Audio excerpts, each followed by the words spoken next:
Now, tomorrow, the Democrat leaders are going to join for a big party out on the National Mall. They're going to descend on our Capitol for their much-anticipated so-called No Kings rally.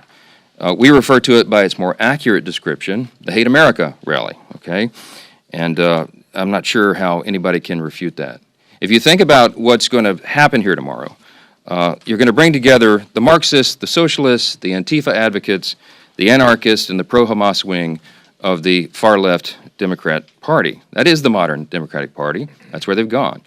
And the Hate America rally is the common theme among all those groups. Listen to the language they use themselves. Many of them don't like living in America. They hate capitalism. They hate our free enterprise system.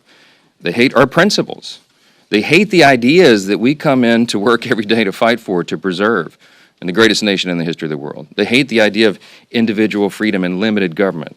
They hate the idea of the rule of law. They fight against it all the time. They hate the idea of peace through strength. They lobby against it all the time.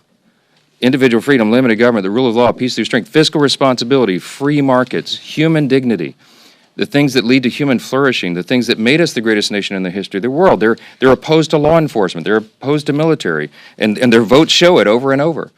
That's the collection of voices that you'll hear tomorrow that the Democrats will go out and raise their hands with and cheer with. And some of these people are so blinded by their hatred of President Donald Trump that they can't find one reason to celebrate America or all that we've accomplished and continue to accomplish under this new administration.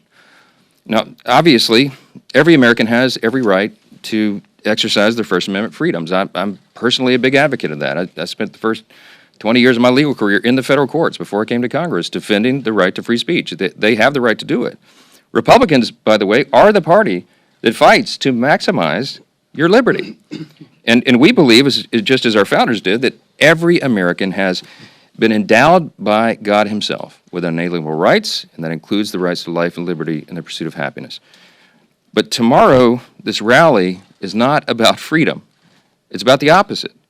For many of our Democrat colleagues, tomorrow is about creating really a spectacle. That's what they've been doing here every day of the shutdown with their little TikTok videos and their publicity stunts, and they're going to do it in a much larger venue tomorrow. And as the shutdown drags on, it's becoming increasingly clear that this spectacle is the reason the Democrats have refused to reopen the government.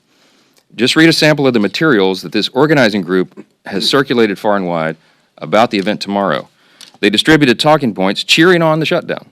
I mean, they're urging this on. They love this. They're cheering on Chuck Schumer's decision to close the government, and their lead organizer said this. This is his words, not mine. Quote, "He hasn't surrendered yet. I call that progress." Maybe that's what led Chuck Schumer to say that every day of the shutdown gets better for us. That's what he said.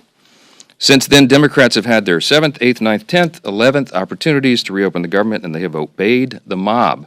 They have listened to that. On Wednesday, this is pretty ominous. I don't know if anybody's reported on this, but you should. The lead organizer of tomorrow's event issued an open threat to Democrats in Washington, and this is what he said, quote, "The cavalry is coming in on October 18th, and they're either going to be celebrating you or they're going to be calling for new leadership in the Democrat Party." Now, I know who heard that. Chuck Schumer heard it.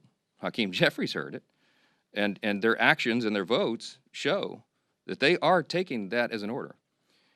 Evidently, they've decided it's more important to show a fight to President Trump and appease this mob than to reopen the government and ensure the American people are taken care of. It's a binary choice right now.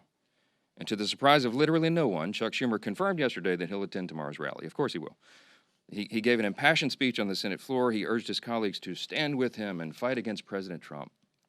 The fight is absurd. Senator, you've been in office for 44 years. You've been in Congress longer than that, but you've been in Congress for 44 years, and everybody clearly understands what's going on. You're holding the entire country hostage to protect your own political career. I mean, no one can deny that. And what you're doing is absurd. You're demanding $1.5 trillion new spending instead of the clean, totally nonpartisan CR that you yourself voted for just 7 months ago. The whole charade is obvious. And I also want to point out the irony that is equally clear, okay? As much as we disagree with Schumer and the Senate Democrats and all of that's going to happen tomorrow, no one, not a single person is going to be standing in their way of their right to exercise, assemble, and protest peacefully. That alone is a profound testament to the strength of our republic, to the beauty of America. They are decrying the country that allows them to engage in this activity. And the last time I checked, Americans have more freedom right now to express themselves and speak their minds after Republicans took over and ended the years of having millions of Americans' voices systematically silenced during the COVID pandemic years and the left's cancel culture. It is the Republicans that restored your right to share and speak your mind. And that's the first and most obvious irony of the Hate America rally. The second and even more absurd fact is that all the Democrats who are so angry that they don't control the government are the same people who have decided to shut it down and hand the keys to President Trump. That's the great irony. Chuck Schumer said it himself. I brought just two lines out of his New York Times op-ed that he wrote and published March 18th of this year. And he pointed out there, in a shutdown, this is his words, the Trump administration would have wide-ranging authority. He said there's no check on their determinations on what is essential and what is not. Chuck Schumer put it in writing and published it. He knew this scenario, and he is the one that has decided to hand the keys to the kingdom to President Trump. When you shut down the legislative branch, the chief executive has the authority to make the decisions in the executive branch. He has no choice. They have turned off the funding streams, and they have to triage the situation with federal spending. Everybody on the Mall this weekend should recognize and remember who's responsible for taking the reins of Congress and handing them to President Trump. It's Chuck Schumer. He's the one that's done it, and he can make it stop tomorrow if he had the courage to tell you the truth. But he's incapable of telling the truth right now, and he's doing something that's unprecedented. Never in the history of Congress has a party shut down the government over a clean CR. This is an unprecedented event, and it's inexcusable.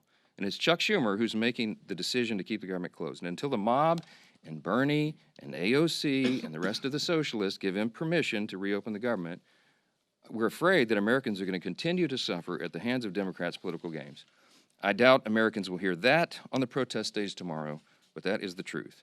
And it's why Republicans are here and will continue to be here every single day, sharing the facts with the American people for as long as it takes.